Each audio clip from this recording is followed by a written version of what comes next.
Hey, what's up, YouTube? I have another movie review for you guys. Today I'm going to be reviewing Atomic Blonde. I actually watched Atomic Blonde several months ago, but I didn't want to do the review until the week the movie was released. So now the movie's being released this weekend, so I figured I'd share my thoughts on the film with you guys. Atomic Blonde is directed by David Leitch and stars Charlize Theron and James McAvoy. It's a female action film. If you guys did not know, it follows Charlize Theron's character, Lorraine. She's kind of like a spy of sorts. She's supposed to go retrieve something in the city of Berlin. This is a non-spoiler review, so I'm not going to give away too many plot details, but just to give you an idea of what the film is about. It's a female action film, kind of like James Bond, Jason Bourne, the Mission Impossible films. However, unlike those films, this film actually takes place in the 1980s. I don't know, that's just part of the story. It takes place. It's a 1980s female action film, and you actually when you're watching that movie, you definitely know that it takes place in the 1980s. The aesthetics sell it right off the bat. If the story didn't sell it to you guys, overall, Atomic Blonde is a very, very well directed, well acted movie. The only flaw in it, in my opinion, is the story, or why Charlize Theron's character Lorraine goes on what I'd like to call the adventure that she goes on. It's not a very, it's kind of a weak story point, but then again, the guy that David Leitch co-directed John Wick, and as we all know, John Wick doesn't exactly, like, his beginning isn't exactly, he started going after the guys who killed his dog. So if I put that little plot point aside in John Wick, I'm gonna ignore I'm gonna let it go for Atomic Blonde. So other than that, Atomic Blonde it's a very, very good movie. Charlize Theron really is, she owns this role. She's probably the main reason why it works. When I think of a female actress that deserves her own action franchise, Charlize Theron, in my opinion, is number one on the list. I know a lot of people vouch for Scarlett Johansson, but in my opinion, Charlize Theron is way up there, and she definitely deserves it, and that's probably why this movie works as well as it does, because she really owns this character. She brings that badass feel to her, despite the story not being as well as it could have been written. Overall, the direction of the film is very, very good. I'm not surprised by that, though. Like I said, David Leitch, he co-directed John Wick. He was also like a second unit director on films like Civil War and Jurassic World, so he kind of knows what he's doing, and he's currently directing Deadpool 2. Sorry, I have coming down with like kind of a cold, so I apologize for that. The aesthetic for the film, it's very dark. It's a lot like John Wick, of course. It's not like a bright film, but it really works well for a movie like this, just because of the time period that it takes place in. It takes place in the 1980s. You definitely get the sense of a Cold War type feel to the film. So the dark aesthetic to the film just adds it makes the movie better, in my opinion, at least. The action, now what makes this movie, in my opinion, insane and really over the top is the action in the movie. The John Wick action that you see it's brought into this film as well.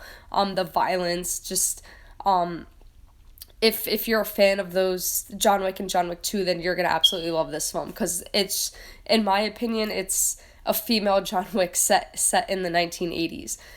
So the action, the cinematography, all of that is definitely an A plus.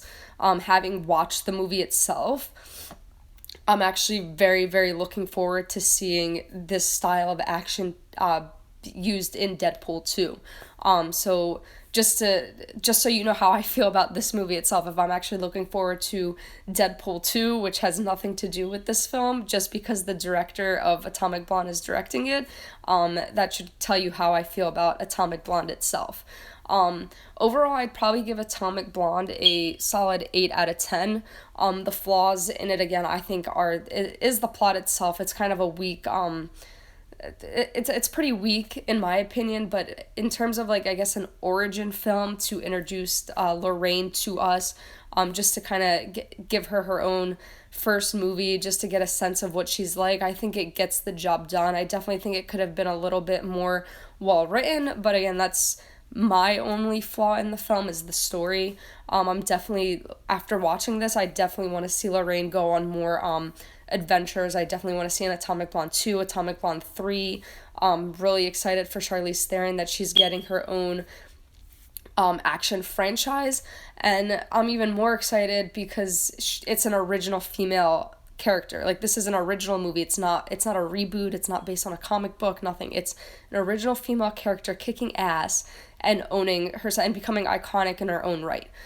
So that's just another reason why I love this movie, is that it's not like one of those remakes or whatever. Like personally, I don't want a female James Bond. James Bond is male, let him be male. Create your own iconic female characters that 50 years from now we're still making those movies based on those characters. It's a little off topic, but it's one of the reasons why a couple weeks ago I was really, really excited when I found out that James Bond producers were actually producing a female action franchise starring Blake Lively that has nothing to do with James Bond, but has kind of a James Bond feel to it. So they're kind of pretty much saying like, look, we want to create our own female James Bond, but she's going to be her own character. She's going to be iconic in her own right, and we're going to keep James Bond male. And in my opinion, I think that's just the way it should be. I'm not a fan of giving, like, why should females get hand-me-downs is what I would call it. Let females have their own iconic characters, where again, decades from now, people can look back on it and be like, wow, that's, we're still making movies based on those characters. Similar to James Bond, right? James Bond, they've been making these films for decades. So that's why, in my opinion, a movie like Atomic Blonde is as great as it is, not just because it's a really, really good movie. It's created, in my opinion, an iconic character where years from now, people are going to be like, Lorraine in Atomic Blonde, wow, she's such a badass, like, let's reboot Atomic Blonde, I guess is the best way to get where I'm saying. So yeah, overall, I'd give this, I'd give Atomic Blonde a solid 8 out of 10. The action, the acting, and the direction, cinematography, the score are all the A plus in my opinion. The only flaw in the film, again, is just like the script and the plot itself, and the way Lorraine, or Charlize Theron's character starts out the way she does. I just think that's just the weak point in the film. But overall, if you're a fan of action films, if you're a fan of John Wick, the John Wick movies, I'd really, really recommend going to see this film. It's definitely worth the price of admission. And definitely one of my favorite movies of the year. It's definitely stuck with me, even though I watched it several months ago, and I'll definitely be catching it this weekend. So yeah, let me know what you guys think. Comment down below, share this video, subscribe, and yeah, I hope you guys have a great day, and I'll see you guys next time.